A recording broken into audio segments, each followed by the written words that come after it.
Hi friends, అందరికీ welcome back to our channel.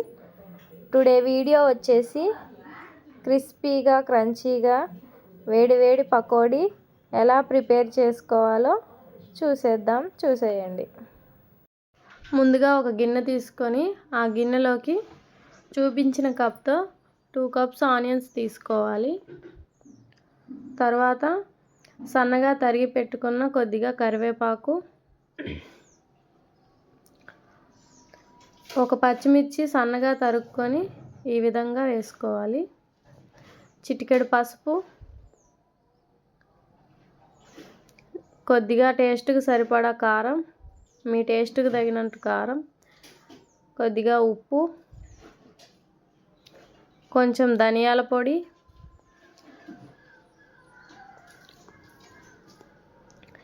వామ్ని ఈ విధంగా నలుపుకొని వేసుకోవడం వల్ల టేస్ట్ బాగుంటుంది.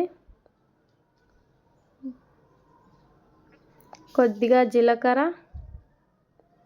ఇవన్నీ వేసుకొని ఈ మిశ్రమం మొత్తాన్ని చూపించిన విధంగా ప్రెషర్ ఇస్తూ ఆనియన్స్ మొత్తం విడిపోయేలాగా, ఆనియన్స్లో నుండి వాటర్ బయటకు వచ్చేలాగా ఈ విధంగా ప్రెషర్ ఇస్తూ కలుపుకోండి. మనం కలిపే విధానంలోనే ఉంటుంది. ఆనియన్స్ మంచిగా పర్ఫెక్ట్గా వస్తాయి. వాటర్ కొంచెం కూడా యాడ్ చేయకుండా ఈ వాటర్ తోటే పిండి కలుపుకుంటే టేస్ట్ చాలా బాగుంటుంది.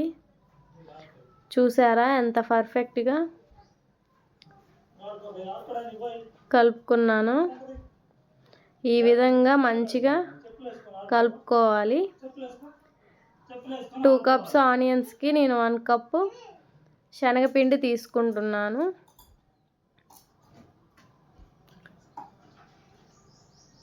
మంచిగా ఈ విధంగా అందులో ఉన్న వాటర్ తోటే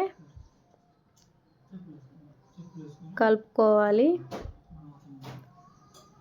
మీకు ఒకవేళ కొంచెం వాటర్ పడతాయి అనుకుంటే కొంచెం అలా చల్లుకోండి, అంతేగాని వాటర్ పోయకండి, జావగా అవుతుంది.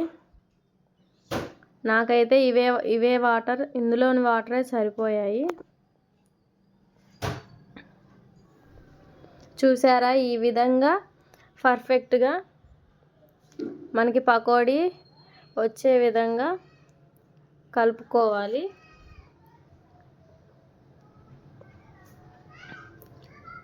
పర్ఫెక్ట్గా పిండి కలపడం అయితే రెడీ అయింది.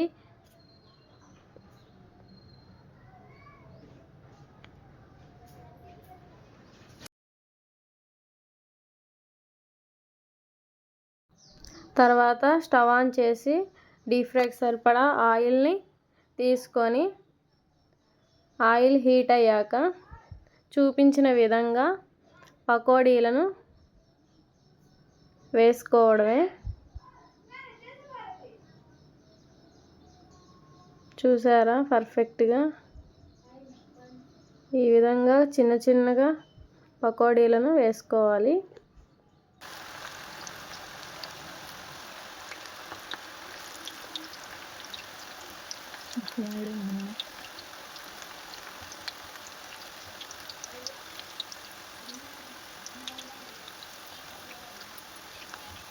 ఈ విధంగా పకోడీని వేసుకున్న తర్వాత ఒక 2 మినిట్స్ తర్వాత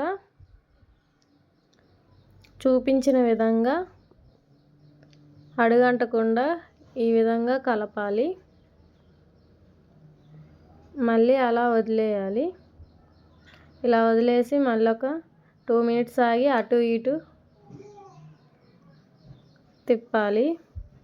అటు ఇటు కలుపుతూ రోస్ట్ చేసుకోవాలి. మంచిగా గోల్డెన్ కలర్ వచ్చేంత వరకు కలుపుకోవాలి.